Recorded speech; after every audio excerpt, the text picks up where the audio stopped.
on YouTube.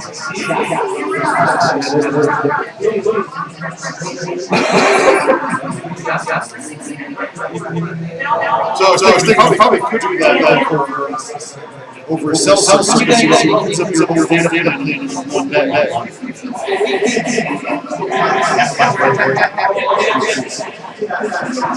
Oh, you're gonna switch over to what? Use your data. Is it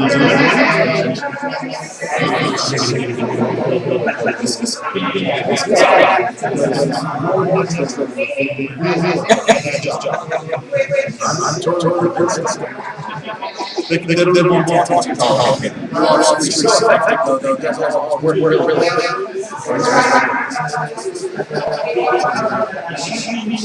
All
What's our channel?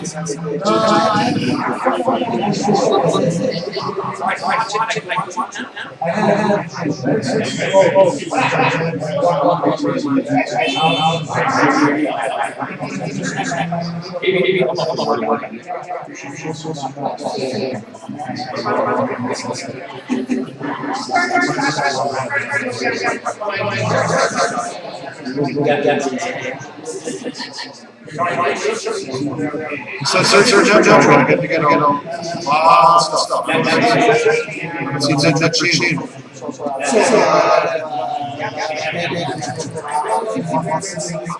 That doesn't work.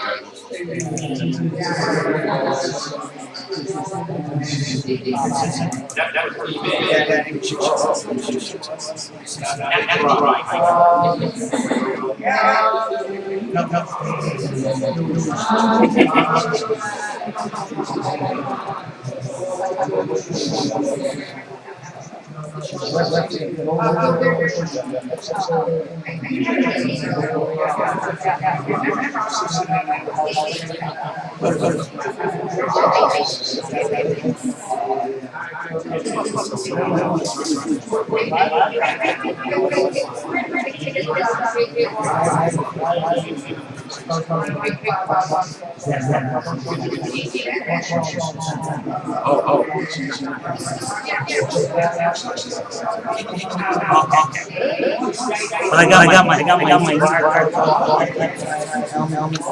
So that means I spend all that I got reasons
Hey, Chris.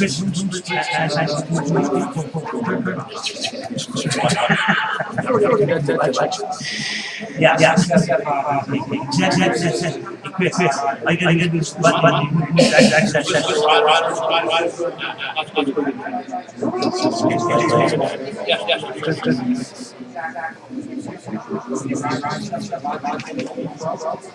Yes.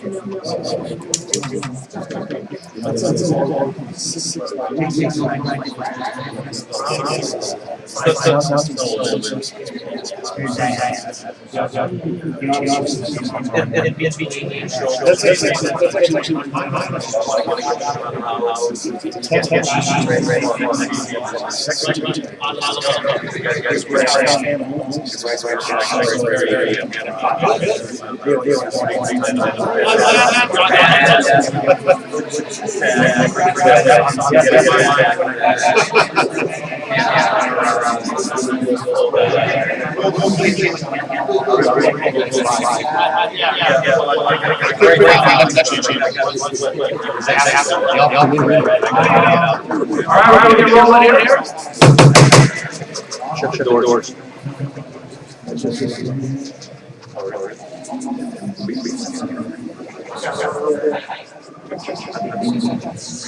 Welcome to the 2016 annual meeting. My name is Chris Burton, President. And hopefully you picked up the handouts that are on the table there. Usual readout, the agenda. Wow.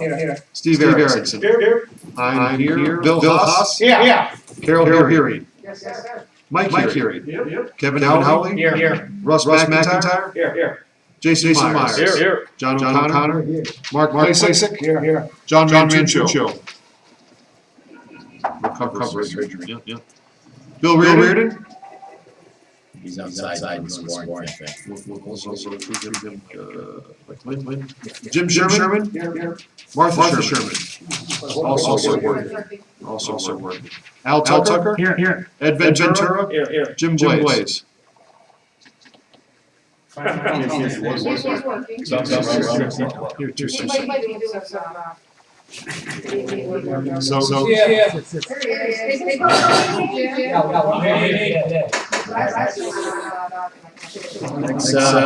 Now we'll read the minutes from last year's meeting.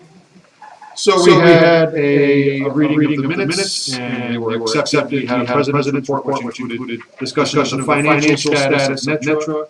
Membership was up roughly 10%. Event attendance in general was up. Administration event management scoring had been strongly positive. We had 79 planned events, meaning for the year that we just completed.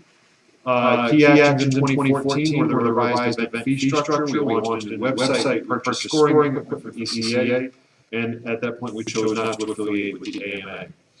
For 2015, the president's report indicated we were going to be doing more marketing and promotion. We had the new vintage series that was going to begin. We had a new membership points tracking approach that started last year with club membership. That was for the competitive series. And we were going to have more focus on land use. We had a treasurer's report of 24 being a strong year financially, with some cost cutting and reconfiguration initiatives. Memberships were all up. Guest fees were up, meaning one-day memberships. Administration expenses were below budget, and competition fees were running at a break-even pace.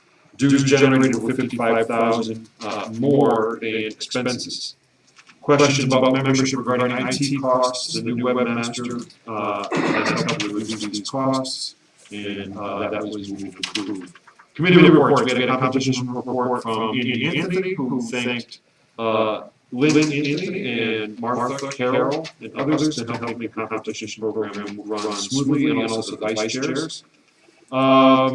Again, numbers were up for almost all disciplines except junior enduros. The junior line had been reinstated. We were looking forward to seeing that. The vintage series was looking to be a strong benefit for the 2015 season. The events quality and consistency were continuing to improve, and we had received a small number of calls regarding people having trouble joining clubs. The Recreation Committee discussed good turnout this year and look forward to additional turkey run. Legislative, I thought things didn't get worse, but they did get a lot better. There's an excellent quote there. Connecticut, Rhode Island, New Hampshire, and Massachusetts all had reports about ongoing legislative activities. IT, we discussed plans to upgrade and improve software platform. Old business, we recognized Metro riders that competed in the ISDE. We recognized Paul Remington for his more than 3 decades of service in Metro. Dave Carlson was recognized with the lifetime membership. New business, we conducted board of directors elections. Up for election at that point were Burton, Erickson, Fontaine, Mike Fury, Howley, Reardon, and Myers. There were nominations for the membership, which included Jim Blaze, no further nominations. The slate was moved and accepted unanimously. We adjourned at 4:06. Okay. We have a motion to accept minutes and comments. Motion to accept. We have a second. All in favor? Thank you, Jan. All against? Motion passes. All right, let's move on to the President's report. 2015 was a good year for Netra. As I said in the meeting minutes from last year, we had 79 events scheduled. We actually conducted 67. Still a heck of a big number. We lost probably 7 or 8 to the record snowfall that we had. The front half of the season was a little bit of a mess. And we had a few landowner issues that hit us throughout the year. That cost us a few events the year went on. But overall, really good year. We started the vintage series. We'll see later. We talked about turnout numbers and success. We got a nice turnout for most of the events, and a lot of enthusiasm around a lot of spectators. So that was something we launched in 2015, and that worked. We had an improved newsletter format, website forum that Jim Blaze put together, and it's really increased, I think, the amount of buzz around Netra. And it's also, quite a bit. I harken back, and I have every Netra news I think that's ever been printed in my basement. Thanks to Jerry. And had the occasion to look back, and it's come a long way since that. Literally, they would be stuff we cut and paste together. What Jim Blaze putting out now is on a whole other level. And a lot more information and a lot more pizzazz to it. I think it's helped get our message out. We trialed live hair scramble scoring and podium presentation. Hopefully, we're going to keep banquet with seeing our backdrop. The podium in front of the hair scrambles and TV events. Towards the end of the year, this was will take effect really this year's sanction, but for next year's events, we lowered the event sanction fees for the clubs. That was a move because Netra has, we'll get into financial in a minute, but Netra's in a very good place and was able, the clubs helped us out, we were on the wrong side of that equation when fees went up, and now that we're much better shape, and we have better control of the finances, we were able to make the events more affordable for clubs. We hired a part-time harbor manager, Leanne Dutlinger, who's going to help us selling website ads, sponsorships, etc. And she's already seen some impact on our website. Got more ad traffic, and basically we don't pay her as such. We basically split the amount of sponsorship with her, and that's working out so far. And we also we'll cover some more land use. We had what I would call increased interaction with Massachusetts Environmental Police. I'll get into a little more detail what that means in a few minutes. So those, what happened this year? That's kind of a event by event summary. In terms of finances, we'll get Kevin's report in a few minutes. But we had another strong financial year. We didn't have as high profit as we did the last 2 years. That's because we lowered some of the fees. We prepaid more of our insurance this year because we're in a much better cash position, which is good because in the past we financed a big chunk of our insurance bill, and that cost us a lot of money. Now we're in cash position and paid up front. It hurts the year before's profit and loss statement, but overall puts us in a better financial place. We also made a lot of investments in scramble scoring and other things that were long overdue. But we're still well in the black, and the last 2 years we actually had more success than the budget. Probably the most welcome trend in 2016 is membership. Over the last 3 years, 2012 to 2014, we had anywhere from about 2,050 to 2,250 members, which should say members, because there's members riding family memberships. But 2,250 members last year. This year at this time we have 2,587. So that's about a 12% increase, which is pretty good for you. More than we've had in a year in recent history. And then our numbers for membership fees show that as well. So that's a positive trend. I have to admit, I'm not sure why exactly. If I put it together, I can think of a few reasons. Not just the fact that we put on a lot of great events, but the average attendance at the events is not up that much. But what I think is happening is we're getting more riders who are riding fewer events. And if you look at results from the events, you see that. Like there's a lot of people who rode 4 hair scrambles or 2 enduros. So again, while the average ridership events is pretty flat year over year, there's more people who are actually going to the event, therefore buying memberships. Next time is average event attendance. It was pretty flat year over year. It's really been pretty flat for the last 4 years. So not necessarily a positive trend, but a negative one. Where I guess we would say we're holding serve. The ones that are trending downwards slightly. We're talking 2, for example, Enduros went from 81 average to 79. Junior Enduros was a bigger dip, 28 to 21. The rest of them were all plus or minus 1 rider, and even Enduros was down 2 riders. Up a little bit was the turkey runs. And hair scrambles was down at the riders here. So I would say overall attendance at the events is flat. And I think that does represent an opportunity for education.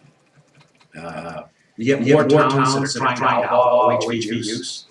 Some kids do it in their backyard, neighbor complains, they go to town, and they ban bikes downtown. We were able to fight that off in Connecticut town this year, but it's a disturbing trend. Cash-strapped states are trying to find new ways to charge to ride. Massachusetts is leading the way. And anti-OHV legislation appears every year in every state. For the most part, I have to say, it's not going anywhere. And, we're active, vigilant on that stuff. But there doesn't seem to be a huge push at the current time that these things can start quite quickly. We also experienced competition, particularly from JJ, for friendly event venues. And that came in the form sometimes where, given landowner that worked with us in the past said, I'm not going to work with you anymore, I want to work with JJ. Because I only want to do one event a year, and they pay a lot more. In some cases, because JJ pays more, the landowner wants us to sort of match that offer. And our financial structure really doesn't allow that. Towards the end of the year, we did see, particularly in Massachusetts, we saw some increased enforcement attention around our events. You'll notice the Massachusetts Environmental Police are here. Sean's law, which went into effect in 2010, requires bikes to be registered in Massachusetts. If they're ridden in Massachusetts, they require youth training. They have kind of figured out that a lot of our members are not compliant, and they've asked for our help fix that, and we're helping. I think my message, and we talked about this board meeting last night, pretty clear, is making people aware of what the laws are. We are encouraging compliance. We are not going to be enforcing compliance at our events. We are helping our members get compliant by having the counter here who can get the stickers or attend trainings. We had 52 youth here today. Great turnout there. And from our perspective, if you don't do it, something happens to you at one of our events because you're not registered. That's your issue. Similar to old enduro rules from days past. You get a ticket in enduro, it's on you. So the stance hasn't really changed. Again, we're not checking stickers. But again, if something happens, don't tell us to cancel the event. Don't protest. It's you knew what the laws were, and you didn't follow them, and you got caught. I do not anticipate EPs coming to our events, but they can get a complaint and they have to respond to it. And that can happen at a Netra, a JJ, a local motocross track, anywhere. There's a matter of fact, less likely to happen at one of our events because they recognize that we're being as cooperative as we probably can be. So I will move on to what's on tap for 2016. Sprint Enduro, new form of competition. We're really feeling this one out. Trying to come up with a rule set for it. There's three of them on the docket this year. And lots more to come. It's a new form of competition. We want to see what it's like, what people like it. Is it well attended? Is it something that Netra wants to dive into? You can expect more marketing promotion, and came on late in the year. We're also focusing more board effort on marketing promotion events. You're seeing more investments in scoring for hair scrambles. We've got the transponders that are out there turning into cigar tubes. We've also got now Square, so you can credit card payment sign in. So slowly we are climbing into the 2010s. And increasing focus on land use. The main focus, at least early in the year, is there is an event waiver process that we get that basically excuses out-of-state riders from Massachusetts for our events. They don't have to have stickers, and they don't have to have the training.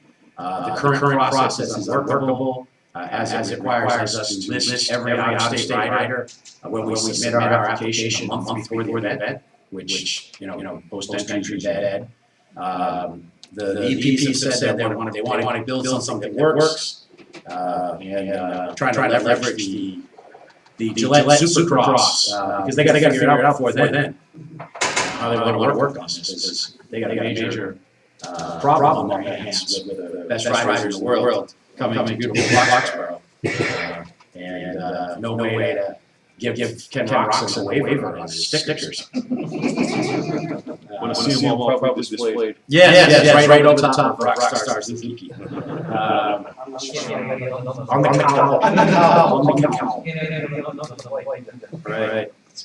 So, they, we are working with them on that, and I think that would also help a lot with, the Massachusetts thing, and take pressure off the out-of-state riders. If you live in Massachusetts, as I do, we're stuck with one law, I'm just gonna deal with it. That's my summary. Any questions or comments? I'm open to them. Sure. I would just like to say, I think the website is fantastic. We come online the last couple of years. I think the online postings and the results are really, very efficient. And I'm really impressed with those. He's right behind you.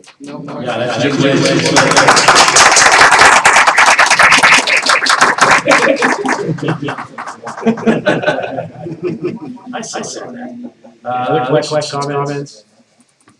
Recommend to have the EE come in, it's beneficial to all the members and clubs. I'm wondering possibly, a lot of, several clubs will go railroad transportation program, RTP.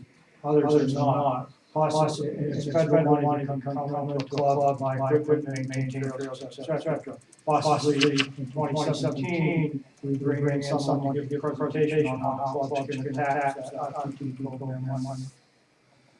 Good point. There is money out there for trail projects and equipment to maintain existing trails. I know my club, Grove Sands, has been feeding that trough for years. Didn't Philip, BTR has been active there as well. And the last year was we had a presentation available.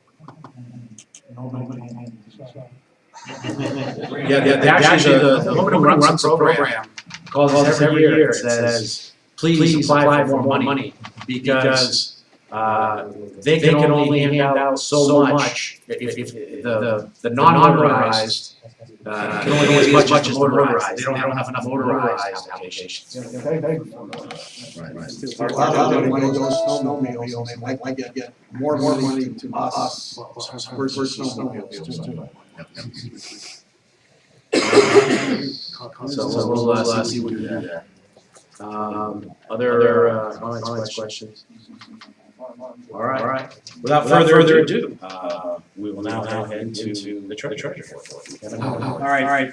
There is a handout on the side, which is basically a summary of the 2015 actual activity on a cash receipts cash per basis as compared to our 2015 budget that we had put in place last year, what the variance was for the year, and what our 2016 budget is, which was approved back at the November meeting. You'll notice if you look at this that our 2016 budget, especially the administration side, was sort of lean.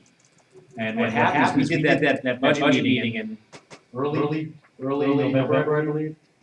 Yeah. And at that point in time, we only had the activity up to September. And then the last 3 months of the year came in, and our revenues far exceeded what we normally done in the last 3 months of the year. So we generally budget our revenues conservatively anyway.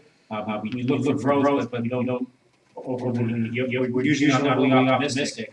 And that's how we did it, how we did the budget, and then we were sort of surprised by the actual results for October, November, December. There's a lot of information here. We are very fiscally sound at this one time. We did the deposit, the insurance, prepayments, and insurance for next year's events. It was a total of about $29,000 that was made in late December. Normally we have to make 20% deposit on the year's premium and then financing. That's probably saved, that prepayment saves probably $1,000 interest charge, close to it. We have no outstanding payables other than invoices for expenses at the bank that come in today. So we don't owe anybody money. We do have a credit card we've had the last 3 years, and we have never paid any interest on that. We always pay the balance when it comes in. I think helped us get back in stable footing, and I think we're in a good place right now. And anyone has any questions on open to them, and if you aren't able to either ask the question now or corner me today at some point, you can always contact me. My contact information is on the Netra website. Any questions for Kevin? Motion to accept the treasury report. I'll make some more. Second. All in favor? Aye. All against? Motion passes. We move on to the committee reports. Competition committee, Anthony. First of all, I'd like to, don't know rules, I'm not in trouble. I'd like to thank my wife, Ren. It's no secret that all the emails, all the Walbridge documents, certainly don't come from me. Tony will attest to that. So she does a lot to help, so I really like to thank her. What's going on all day is a result of months and months of hard work and thanks to others, put forth my motion for this day, this whole weekend. So huge effort on her part, and every time she's involved with this, she steps up and brings it to the next level. So I'm just an unbelievable job by her. I cannot thank her enough. And I think you see her, just give her a thanks. She certainly earned it. Next, none of this would be possible if it wasn't for clubs and trail offices. You know, the money they put on an event, it is minuscule, sometimes a lot less. But without clubs and the trail offices and effort from everybody, none of this, we wouldn't have a place like that, we wouldn't have something to do with it yet. So thanks to them. I'd also like to thank competition committee and the board of directors. None of this is one person job, none of this is one person decision. It's up to the committees, it's up to the boards. That's the way the system is set up, designed, and that's the way I truly try to run this. So that I'd like to thank competition committee as well.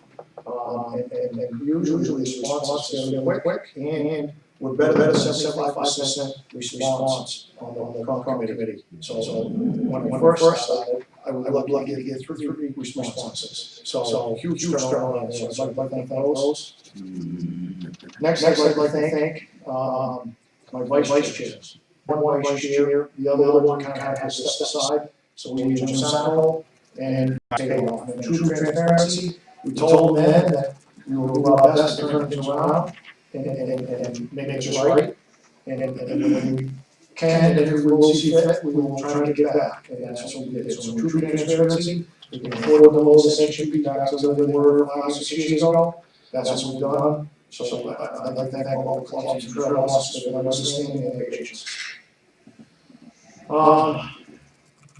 Ryan, Mr. Chris also touched on fairly consistent. And I don't like the word consistent, or stagnant, or settled, or, just a settle. We want to get better and better. Couple of things, like we said, some of the events get canceled, and some of the events get rescheduled to later in the year, and the turnout was, like your PSTF, started off. So like, I think our numbers up to that point were better than last year. Then the last 3 or 4 that average out. So I think we learned that the spring challenge in September and the snow run in August is not a recipe for success. There you go. So all, I am happy about that. So on paper, it's consistent. I think we're better than that. So hats off to them again. We sanctioned 82 events this year. That's pretty neat. Again, coming back sprints. Thank you. You're welcome, sir. No, in all seriousness, we're excited about it. We don't know what we're gonna call it. We don't know where we're gonna put it. But when we conceded to allow 3 clubs to test the waters and put on a sprint or sprint enduro or sprint scramble, whatever you wanna call it, that's fantastic. That's just another type of riding. And nobody said you had to settle or pick and choose one over the other. My concession to the comp committee, not that it's my decision, again, it's a committee for a reason.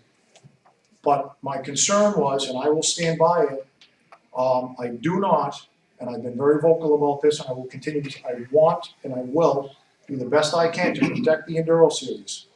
I do not want this to become the easy way out for the clubs. Oh, it's less manpower and more profit to run a sprint than it is a true enduro. We need to be very, very careful how we proceed.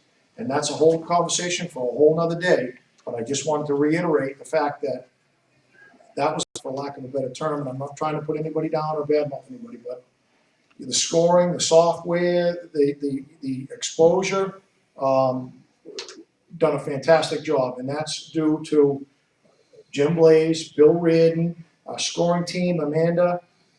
I've had to have her stay for 12, 14 hours before and do things 2 or 3 times because of, I mean, one time it was a medical emergency and we literally had to hand score the whole last lap for the whole afternoon race and estimate times and average, I mean, not so much as a peep out of her and whatever's right for Netra. So much so that she's offered to host a banquet next year. She's not a dirt biker. She belongs to MVTR just as a courtesy. She belongs to Netra just as a, she doesn't have to. She wants to give back. She enjoys us. She enjoys the organization, and she truly is a part of it. So, you take all those people and the hours that they work behind the scenes for zero or at a loss is why we're where we're at right now. So thank you to all of you.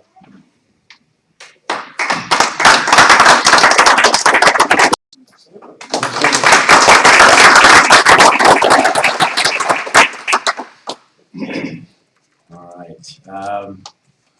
We'll move on to the rec committee. John Rantuccio had surgery earlier this week on his hip. So maybe we can get a brief recreation committee report from Paul Cloud. Why isn't he here? Baby. He's probably still walking from the hospital. Well, I would say this year, as far as dual sports and rec committee, have only been privy to so much stuff, but all of the events went on, no cancellations. I can speak directly to the Rhodey Rovers event that we put on. We had really great turnout. I think that goes to take the time early in this upcoming season to maybe meet with as many individual clubs as possible as sort of an invitation going forth to kind of re-educate what the Classic is all about and see if they can continue to grow their numbers. That was something that was discussed at the last board of directors meeting. So. But overall, good year. And as I'll say, when I come up for re-election, I hope to get a little bit more involved with the recreational committee and fill a role that's maybe not quite as active as it could be. So go forward in 2016. Thank you. Any questions or comments for Paul? One comment, Jim from the Classic, from the CFF, who's outside now at the CFF booth. I attended the Pilgrim Sands meeting a couple of weeks ago with him and got the ball rolling on that outreach that you just mentioned. And he's kind of new. He worked on the event last year at registration. You might recognize his face when you see him out there. And he's specifically on board from CFF working on the Classic with Lisa. So we hope to see some more of the clubs here between now and June. It was great, actually. It was when you got to travel an hour and a half to get to somebody else's club meeting, and it's the end of the workday, you go, man. But you get there and you see all the old faces and everything, and it really and you hear the comments from the people, and you realize how much your event has meant to people in the past. It's definitely worth the effort. So. I think it's going to be good to look forward to seeing the other clubs as many as we can. I don't know if we'll hit them all by June, but we're going to give them our best shot. I can make a comment on recreational rides. Pathfinder, we hosted the Dam Fun Ride, which was just an aerial course, closed course. We had 282 riders show up, and it was the best time ever. Families riding, just ride all you want all day, and I encourage you to go back to your clubs. And you got that Saturday before a hare scramble, and got these people have nowhere to ride in Connecticut, Massachusetts, and or harder, not so many public places. So there is a need out there for recreational ride on closed course, not just turkey run. So if you've got a 5-mile loop, you can just throw some arrows up, get some toilets and some food vendors, and you got yourself a great event. And it's a great turnout. And I'd like to see more besides the Dam Fun Ride and the Jack Frost, which are Yeah, the highest attended events in Netra this year were the Classic, the Amanusic River Run, and then it went to the PSTR Toy Run, which was another closed, just a fun trail ride, all on closed course. The Dam Fun Ride, and Bill Reardon's Tri-States Scholarship Ride. So clearly, there's a demand, and for those clubs who may be looking to fund some activities, they're also happen to be the most profitable events for clubs to run. No trophies, low insurance, and low stress. So I encourage more clubs to look in that direction. All right, thanks. All right, we'll move on to the legislative team. Jim Sherman. Now, we'll have a couple presentations by Tom Levesque regarding New Hampshire, and John Bartley, our lobbyist from Mass, is here, and he will speak for a couple moments. But I'd like to make a couple introductory comments. A lot of what we're doing legislatively is much broader than legislation. It's really selling Netra out into the public community, meaning from the OHV committee, which I serve as a member. We have a lot of environmentalists who, for years, have tried to shut down riding. And the environmentalists have got a good respect now for Netra. They appreciate what we do from our rules and riding. And they're looking for places for us to actually be able to ride. One of the environmental groups has actually found a piece of land, which hopefully in 2016, we'll be working with them to open it in the state of Mass for riding. Also under legislation, we've been working a lot. Chris Burton and I met with the EPs not too long ago. That's actually why they're here today, because they are, as Chris said, the law was passed 3 years ago, and I think we've got kind of a pass for the last 3 years. They've been talking about the law and the requirements, but they really haven't enforced it. My personal feeling is, in dealing with them, and I deal with them on a regular basis and talk with especially Captain Walker, who isn't here today, but was here yesterday for about 2.5, 3 hours, is that this next year, they're gonna probably step up the enforcement. I can't tell you what that means. I'll probably know more in a month, but I think they're gonna step it up. And seeing what happened today, as Chris mentioned, we had 52 young riders that took the course, and I understand they've sold about 40 stickers out there. A number of people have inquired. They're given them envelopes to be able to mail in their information. But this is what we're trying to do from a broad legislative front, to get out in front of groups, tell them what we do, how we do it, how we train people, and that's a real key. We had, as of January 4th in Massachusetts, we had a new DCR commissioner. The Sanchez was, she left the job, and Leo Roy is the new DCR commissioner, and John Bartley will talk a little bit about that. But we're looking now to set up meetings with him and his team, and to again position Netra with him where we can work with them, and hopefully we can expand some trails in this state, or at least get the awareness out that what we need is more trails. Yesterday when I met with one of the EPs, he gave me a suggestion of some land that we should go after, and I'm going to follow up on that. I'm a little concerned about Leo Roy because his background is working with environmentalists, and he's an engineer, and it has me a little cautious right now, but he is very interested in developing public-private partnerships.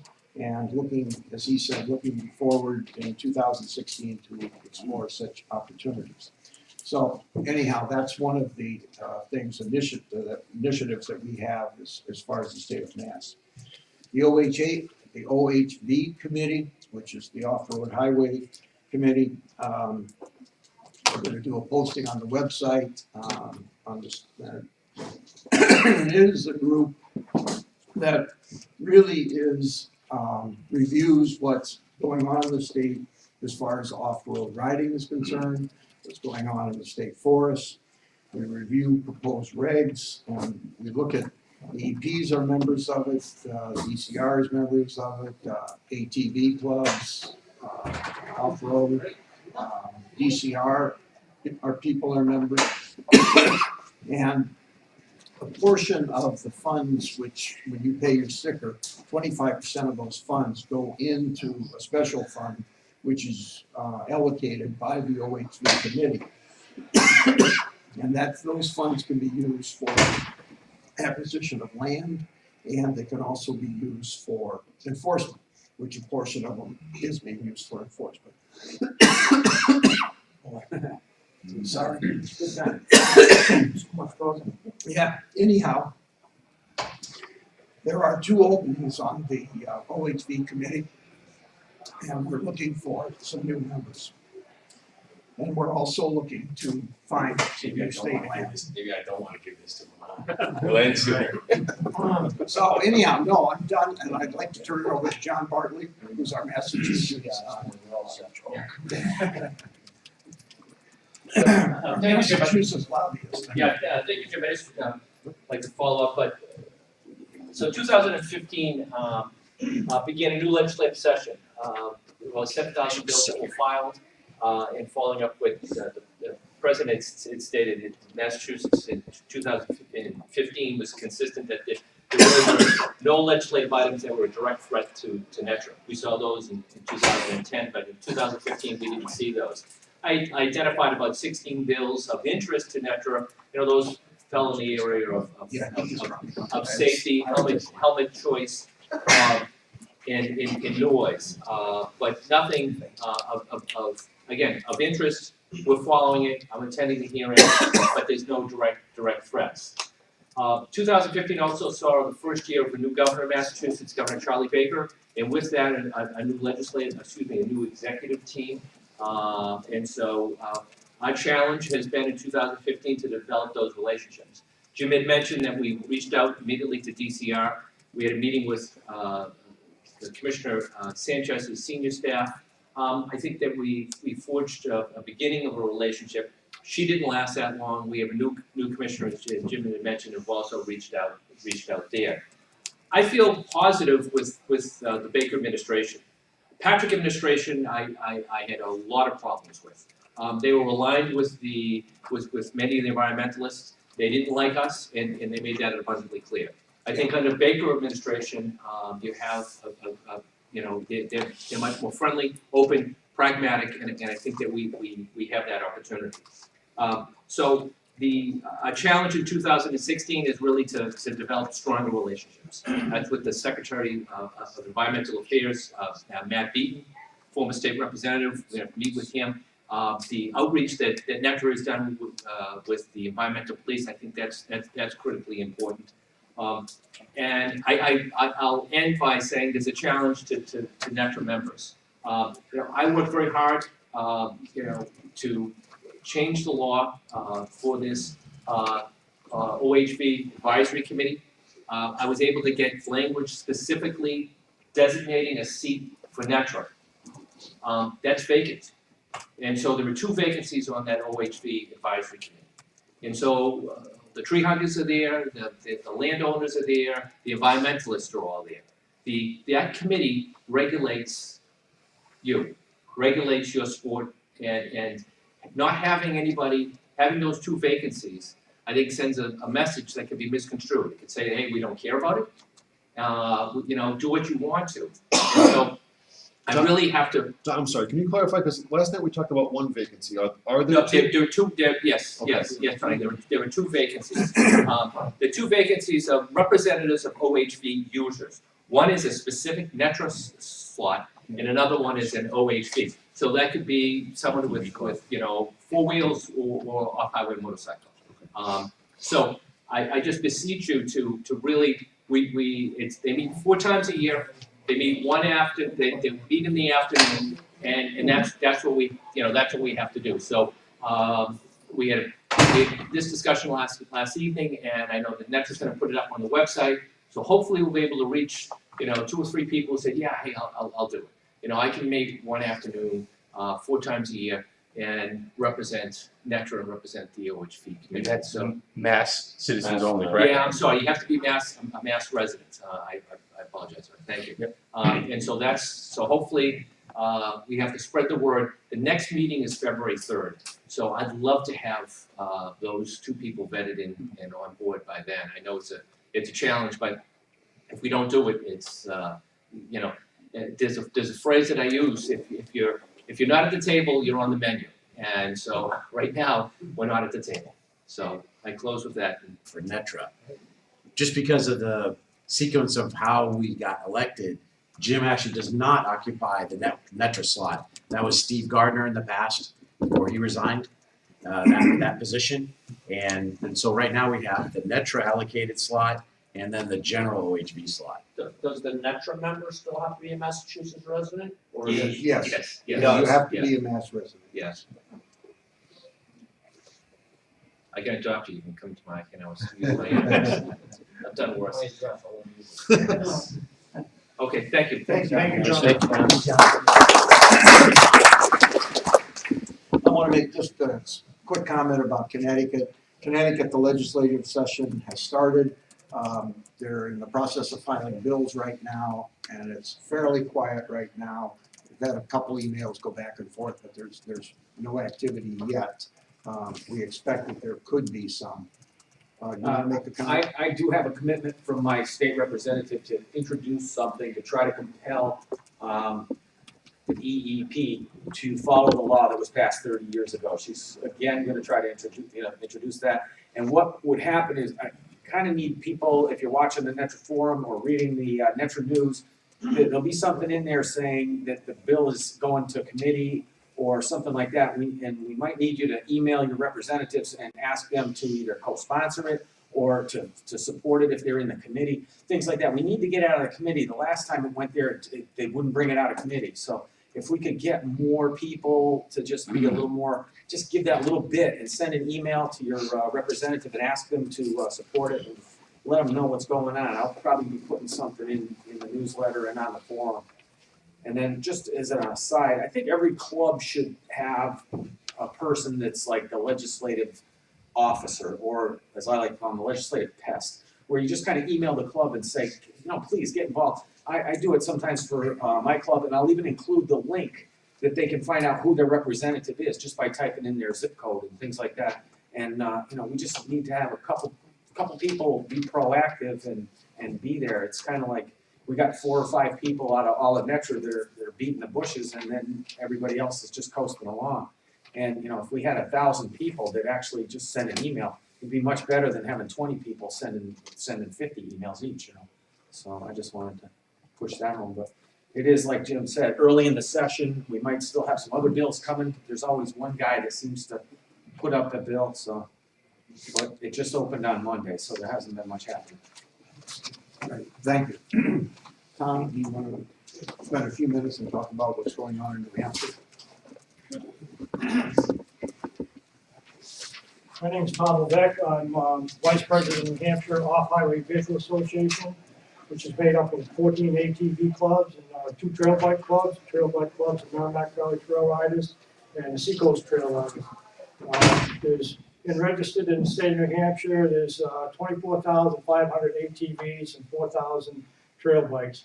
So you look at the ratio of trail bikes versus ATVs, you see we're far outweighed.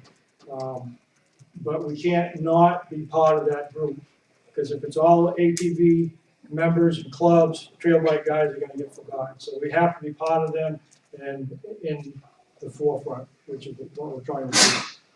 Going back to 2015, I had promoted to you folks about Ride the Wild in the northern part of New Hampshire, which is 600 miles, and why aren't trail bikes allowed to use it. This association I just mentioned put together a trail bike task force, which I chaired. It was made up of Seacoast Guy, the Bureau of Trails, several other individuals from New Hampshire. We also invited the American Motorcycle Association, which Steve Salisbury, who has met with you folks before, is a down Mainer. He's a native of that country. Actually, Maine's not a country, but that's part of the country. Might as well be. It could be. I'd probably retire there. But anyways, he went to school with a number of foresters who are in position now in Maine, New Hampshire. So he was kind of a key to being able to approach the larger landowners, and that was one of the big problems. The map that Andy and I are showing you is the state of New Hampshire. This is the White Mountains, which most of you are familiar with the White Mountains, and then you go into the North Country. This is a 610-mile ATV course. Why can't trail bikes use that course? Because where you can see in red, these are national corporations that own millions of acres, not hundreds or thousands, millions of acres, thank you. And we reached out to those corporations, to the American Motorcycle Association, and their national policy, that's in the state of Washington, state of Oregon, Vermont, Maine, and New Hampshire, excludes trail bikes from their properties. That's why we're not there. I thought it was individual landowners, that you could go up and knock on the door and say, hey, dude, you know, what's up? What do we have to do to appease you to let us on? I was wrong. There are a few of those, but these people, we don't have a chance, and we have spoken to them. The week before, Steve Salisbury talked to the Plum Creek guy. That individual from Plum Creek had a busload of his investors, the animal officers, and a piece of property in Maine. They're coming down the road in this bus, looking at all the pretty scenery, the forest, and here comes 3 motorcyclists.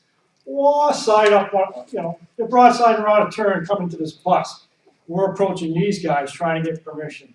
And that's what we as a group are running into, those guys. You know, we're not making it easy for ourselves. So this task force made up of ourselves have given up on trying to get that 600 miles of Ride the Wild open for trail bike users. It's a fight that we fought it. It was a losing battle. However, there's no record or rules on those properties, those landowners' properties about dual sports, adventure bikes, trail bikes that are registered for a road. So David Mott from Merrimack Valley Trail Riders, and hopefully someone from Netherhill who had been pushing adventure bikes, we're going to continue on to try to make it a dual sport course that pretty much rides Ride the Wild, going from Berlin to Pittsburgh, New Hampshire, which is the northern tier, and back to Berlin.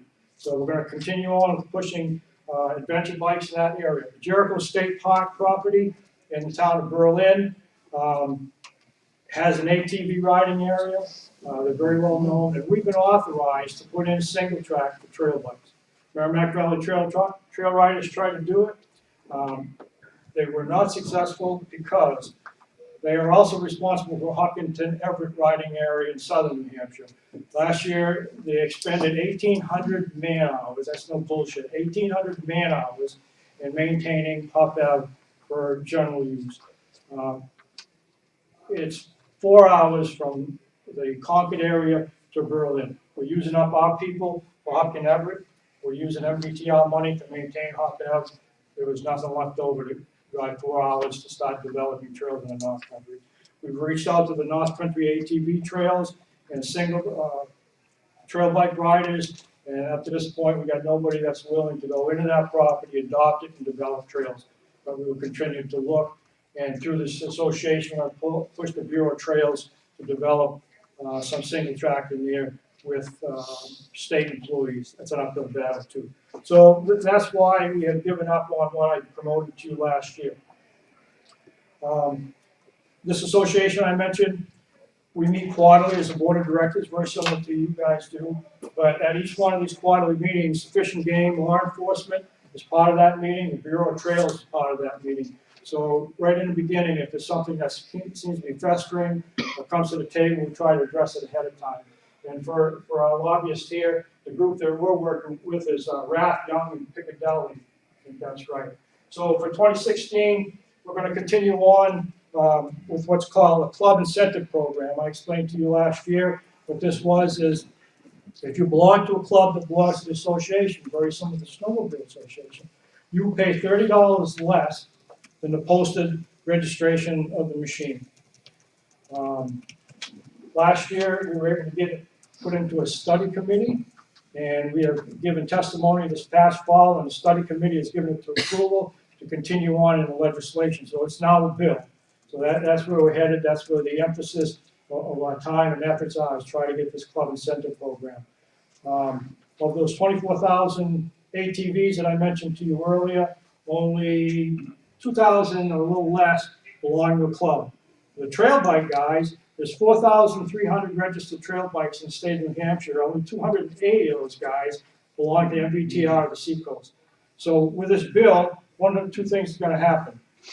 It's going to increase the club membership, so now you got more volunteers, more money into your account. The big thing is more volunteers. We all know out of a club of 100, you have 5 to 8 people doing all the work, and the rest of the guys are riding on your coattails. So if you take that percentage, now if you got 400 people, 5%, you're going to have to bring more people in. So 1, finances for the club, 2, people for the club. If an individual elects not to join a club, but he wants to pay that $30 to the state, it goes directly into grant and aid, which in the state of New Hampshire, a club that has trails can request grant for buying equipment or maintaining the trail. So whether it goes through the state, it's going back into the ground for our use. If it doesn't go through the state, it comes back to the club for our use. So that's a big deal with the club incentive program. There's 3 to 5 fringe bills, which we will also give testimony. The second thing that this association has done this past year is liability insurance. Up until now, a club like the MVTR could not get liability insurance at a reasonable price for a family day or a picnic or even a club meeting. So we have a club meeting and Bill here falls or I say something derogatory to him and he's going to sue me for some reason, I got no recourse. He's suing me. For this insurance, it covers the club members, it covers the officers. So if you have a family day, you're covered. You don't have to come to Netra and sponsor it through you guys for whatever a recreational ride is. I don't know what that insurance is. Let's say it's $600 for that one event. This is like $450 for the year. It covers all of the events that you have other than sanctioned events like this, but it covers the officers and it covers the members. And not to scare anybody, but you as an officer, you're the first line that anybody's doing suits going after. So this is something that the clubs has wanted. It's been a long time coming. So that's a plus. So this association, which you folks through me have representation, has done something for the New England Rider, and after that, all the riders. Hopefully, Massachusetts and Connecticut see what we're doing, and you can use us as an example. So don't screw up, because New Hampshire's going to be looking at what happened in Massachusetts, and we're deathly afraid that if we can't get the event permit exclusion in Massachusetts, New Hampshire will say, well, if my guys go to Massachusetts and they got to buy registration, and when the Mass guys come to New Hampshire, we're going to force them to get registration. So we all got to play this game together. Thank you. Thank you. Thank you. That's the end of legislation. Any comments or questions for Jim? All right. I got a question. Not being from Massachusetts, I technically don't have a dog in this hunt, but I recall that in past years, John Bartley took a pay cut. If we're doing that well, would it not be a little more incentive for John if you get a raise? I'll just take saying. that under advisement, but he's sitting back there, and that's one of the things we have to talk about before he leaves, so. That's good. interesting comment. But yes, John does work very hard on behalf of the organization. It was a little quiet for him at the beginning of the year for Netra because there wasn't a lot going on with the new session, but at the end of the year, there were several things that he had to work on, so I appreciate the comment. All right. Anything else? All right, moving on, IT committee, Tony Gasper. So, I'm not gonna say much, we've heard a lot of, from other updates of what we've done in IT. We've seen improvements in the website, scoring. Bill Reardon's been, working especially hard on getting our, IT scoring, our infrastructure for scoring up to scratch for hair scrambles. If you haven't seen it already, you can get your new transponder here today, and then you can test it right across the hall inside the expo. They're going to the, what's the word, Alienware is the new antenna. So it's, rather than having to be 2 feet away from the antenna, the riders just basically have to ride anywhere close to underneath it. Is that right, Bill? We can make it 5 feet or 50 feet, kind of what we want to do. How much more That's the microwave you want? technology all the race series are going to, so it's just getting us into this century, that's all. Other than those two things, the website, the scoring post on the website, we talked about at last night's board meeting, we're working on a methodology to score the sprint enduros. And we're working on something that's totally different than how we're doing the hair scrambles, but it's also digital. We think it'll be a good way to actually integrate with our current scoring software, which is put together by John Boma. So we don't think we have to come up with something totally new. There's a very good chance, we think, not in the near future, but in the future, where that same system could be used in the adult enduro series, which would enable digital scoring, perhaps even live scoring of adult enduros, which I think would be a good shot in the arm for that series as well. That's it. All right. Any questions for Tony, comments? All right, we don't really have any items under old business. Under new business, the first item is elections. Elections of board members. We have 9 persons from the board who are up for re-election, and we have a couple vacancies due to resignations from the board during the past year. And I want to make a couple comments. As the years have gone by, and I think a lot of it under Chris and starting actually before then, they become much more active. And I think as we look at electing, either re-electing board members or as new people want to step up, think of Netra as, this is the organization that is the leadership. This is the group that's the leadership, always financial issues that we talk about. So I want to open it up to initially, you can send ballots. I have ballots here. We'll hand them out, and I'll take the names of anyone who wants to have their name submitted to become a board member. And then I want each of those individuals who are running for re-election to take about a minute, talk about what they've done on the board in their last term, and then the new members or potential members to do the same, and then we will vote for the candidates. So if somebody could help me out and just pass, you want to just go down and pass them out. And I think the first order here, then you'll see we've put the ballot together so that we indicate those 9 people that are up for re-election, and hopefully all of them are here. Are there ballots for the table, Joe? Yeah. This is just board members right now, officers. This is board members. Get one, Jim. Now, this is for any Netra member. Any Netra member can vote. You have to be paid up, not that you were last year, or you think about the Role, and hired her as effectively the Netra administrator. So she takes care of all membership, she takes care of all sanctioning, and that's a very extremely poorly paid position. But outside of her board duties, She's not my retirement plan? I'll do what I got. it's gonna be a tough retirement. About 1 KTM, that's what you get. She's great. I mean, those of you who work with her know this. You know, she's you know, Andy's probably my left arm and she's my right arm in terms of running that Netra. And you know, she's just on it. You know, she has an answer to every question within 15 minutes, and usually much quicker than that. And we have such a better control over our who our members are, what events doing what, how many riders did we get at said event.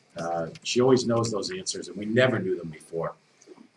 She's just extremely at every hair scramble and at Enduros on off hair scramble weekends. She's at sign-in, helping people with Netra memberships. I could say my brief part of my term when Jerry was there, we got a lot of complaints about that. I get none now. Heartily recommend. Dave Bernard? Sure. Dave Bernard? Dave Bernard, Greenway Hazard City. I got 4 kids in the racing for the last 10, 11 years. Oldest one stopped racing now that he got married, and I got 3 more doing it.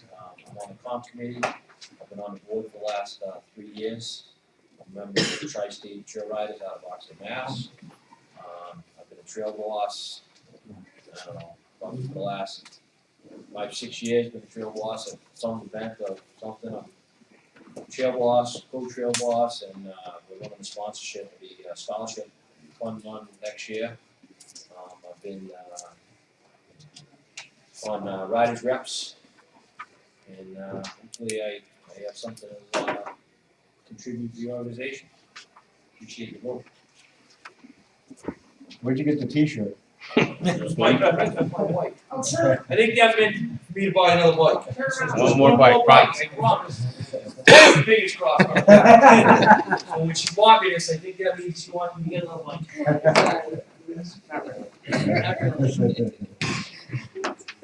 Cloud? So I'm next in line, Paul Clow.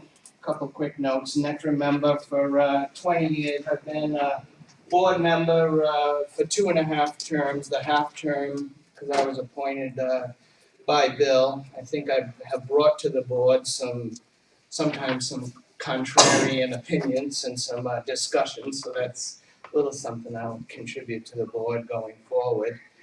Past Rhodey Rover member for 15 years, and during that time I was a secretary, vice president, and president of that local Netra club. Going forward, I could certainly see my role maybe being more active as a recreation committee member. Got some ideas, maybe helping a little more with some social network promotion, maybe some crossover between other groups like maybe ECEA, Winona, and getting the word out that New England's a good place for recreational riding. And if needed, maybe helping trail bosses organize some events, giving them some feedback. I've been involved with trail bosses before. And for the board as well, maybe some more accurate and active post-event reporting, so we know where we're going and where we've been. So, thank you. Thanks, Paul. Anthony Gasper? I'm Tony Gasper. This is the end of my first term as a member of the directors. I've enjoyed it. I would like to continue. I've been a member of Netra, I think, since about 2002 or 2003. I've trail bossed a number of events, including our club's Enduro, also some instructional and safety programs like Trail Patrol at Thomaston Dam for a safety initiative and an Enduro school a couple of times in partnership with Meriden Motorcycle Club. Outside of Netra, kind of management of a nonprofit is kind of what I do for a living. I'm the superintendent of a small public school district in Connecticut. Carol Harry.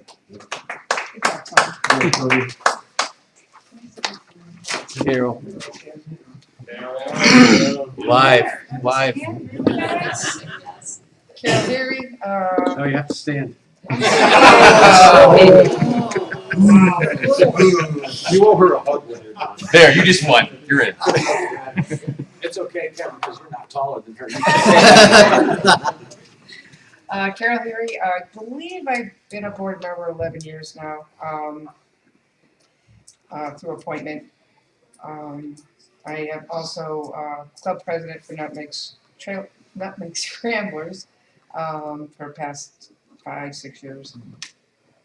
Involved with my husband with the youth program, try to promote, youth riding through Netra. Safety, we've done youth camp for a few years on and off. Our club, very active with that. And, we're really, like being a part, help when I can, help where I can, whatever is needed with our organization.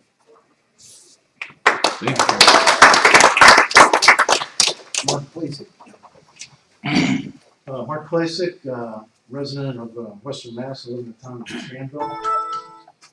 I'm the president of the Berkshire Trail Riders. I've trail boss our Enduro, our Turkey Run. I'll be trail bossing our Enduro again this year. Been a member of the competition committee for several years now. Enjoy being on that committee. I stay in touch with our local reps in the state. Have great state senators and a state rep. They're very supportive of our sport. The club does a lot of work in town and state forests. We have a good relationship with DCR. Unfortunately, we lost 3 great guys, local guys. The governor put an early retirement program in. A lot of people took advantage of that. So I've met with the 3 replacements, building a relationship with those guys, keep the trails open. Started a project, the state bought 1,400 acres right next to Collins State Forest and declared it closed to off-road riding. Then a year later, they let the snowmobilers in there.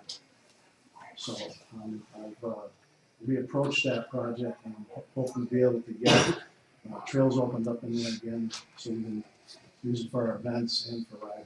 I would love to continue on the board. Thank you very much.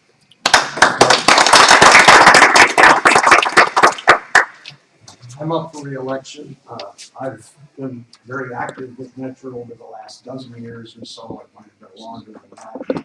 I've acted as a trail boss on the competition committee. I've been the secretary of the competition committee for the last 3-4 years. And my main efforts for Netra are, frankly, image, working with the legislative initiatives, mainly in the state of Connecticut, Mass, with most of my time, obviously, with Mass, working with John Bartley, meeting with legislators, having meetings with the DCR, and more recently, in the last 2 years, have been focused on meeting with the environmental police and trying to work through the array of issues, and also, as we talked about earlier, I am also a member of the OHV committee. I'm also a member of the Massachusetts Motorcycle Association. I'm the liaison between Netra and the Mass Motorcycle Association, and while that's important, is that they do a lot. If you were to go online, you would see a lot of motorcycle bills which they put on every year. They are very supportive of Netra. In fact, some of the members of the board are also Netra members, and when there's an opportunity for them to support Netra, they do support us, and I communicate what's going on with Netra on a continual basis.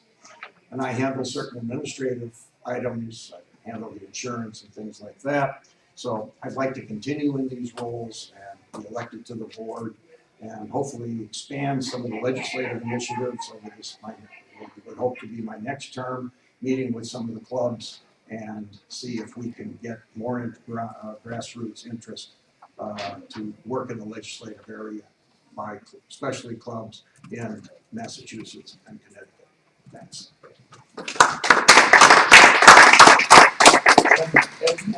Ed Ventura. Oh, there you go. How you doing, guys? Ed Ventura here. Pathfinder member, longtime Netra member, longtime comp committee member, 12 years or so. I just recently left the comp committee. I was Enduro vice chair. Left that to hopefully have a little more time on the board of directors. Get some stuff, you know how it is. Time is tough. Trail boss, multiple Pathfinder events, involved in constant damn stuff, and and all that, and looking forward to continuing on the board. Is Damon here? I'm Dave Romo. Everybody. I've been racing for, I think this is going to be my 16th year, both locally and nationally. While I haven't been involved in Metro that much, I have helped out at the youth camp, helped out at hare scrambles and enduros.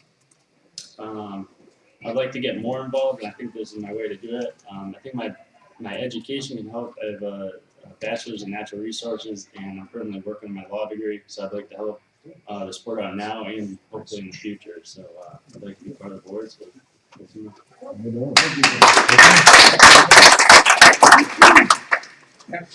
Also, about a little something more about David. Speak on. We have been, actually, the first youth camp that was held through NETRA was held at their property. The past few years, we've been holding youth camps at their property. And also, Damon raced nationally, arena cross, motocross, very young. And has transitioned to woods to us, so he's been very involved in motorcycles, obviously. It'd be good to have some new blood and some young blood on the board. We have one other candidate who wanted, Gary Sarcosta. Hi, I'm Gary Sarcosta. I wish I had something impressive to say. I really don't, but it's nice to see a lot of old faces, familiar faces. I was in Metro for 30, well, I was from college, so I lost one of my real riding buddies, and I was left home with 3 daughters. So kind of got out of the natural life, kind of got in the way. But my passion is trail. And I would just like to get back. I have a lot of energy now. Life is not in the way anymore. And I would like to see us go forward. I hate the fact that we've lost as many trails as we've lost in the time I was away. In '94, I also got pretty badly hurt. Got hauled off a hare scrambles course in the ambulance, so that kind of slowed things down. I'm back. I have a lot of energy, and I'd like to see us move forward. I'd be honored to work with you. I was on the board back in the '80s, Kevin. You may remember that. And it was a lot of fun, and I'd like to do it again. So if I can help out.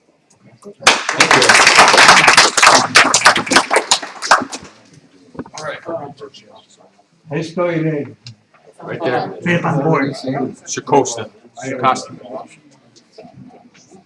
I'd like to make a motion based on the fact that there's 11 vacancies and only, or 12 vacancies and only 11 candidates, that the secretary cast a single vote for the entire slate.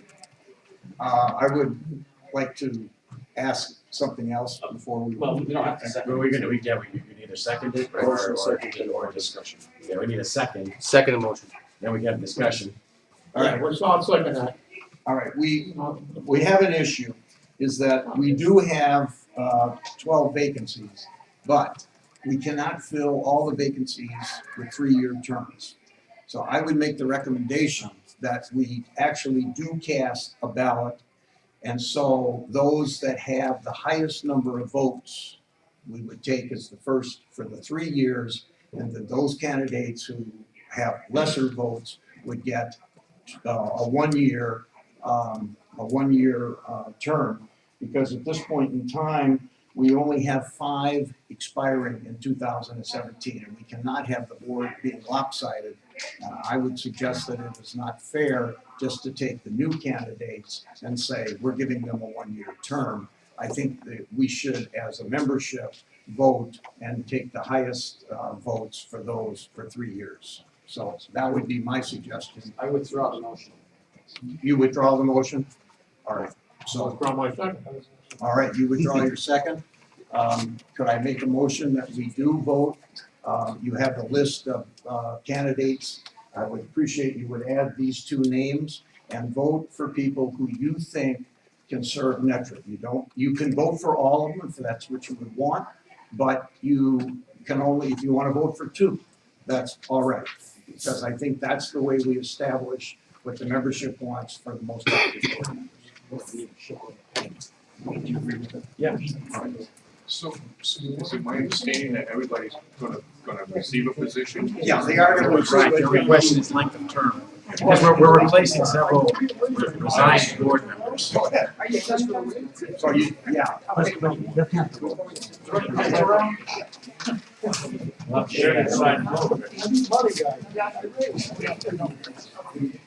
Jim, you don't have a pen, you don't have a pen back there? No. So I get it. I'll grab some outside. Yeah. The more it spreads,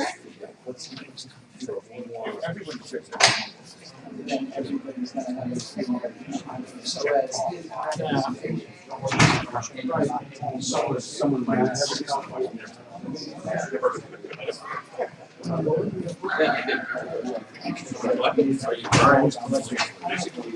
Jimmy, you're playing.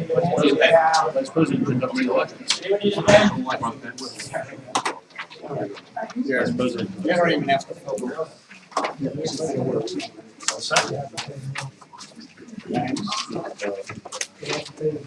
Tucker, were you studying over there?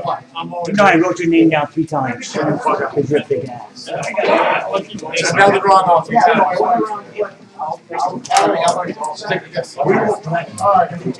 far as the new board, we will get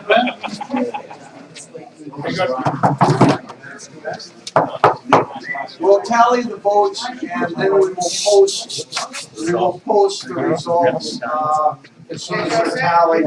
And obviously the question will be who has 3 years. Don't leave this, the meeting's not over. Don't leave yet. Any more ballots?